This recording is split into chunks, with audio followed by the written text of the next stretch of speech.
પાટણ જિલ્લાના રાધનપુર ખાતે ઓપરેશન સિંદૂરના સન્માનમાં રાધનપુર ખાતે તિરંગા યાત્રા યોજવામાં આવી। ભારત માતા કી જયના નાદથી ગુંજી ઉઠ્યું રાધનપુર।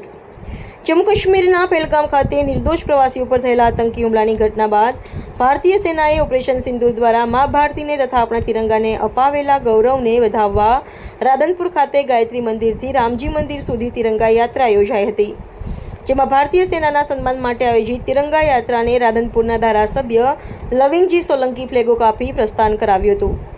રાધનપુરના ધારાસભ્ય લવિંગજી સોલંકીએ જણાવ્યું કે ભારતીય સેનાએ ઓપરેશન સિંદૂર દ્વારા પાકિસ્તાનના ઘરમાં ઘૂસીને આતંકવાદીઓના ઠેકાણાનો નાશ કર્યો છે। વિશ્વે પણ ભારતની નોંધ લીધી છે। ઓપરેશન સિંદૂર થકી ભારતે પાકિસ્તાનને જડબાતોડ જવાબ આપ્યો છે।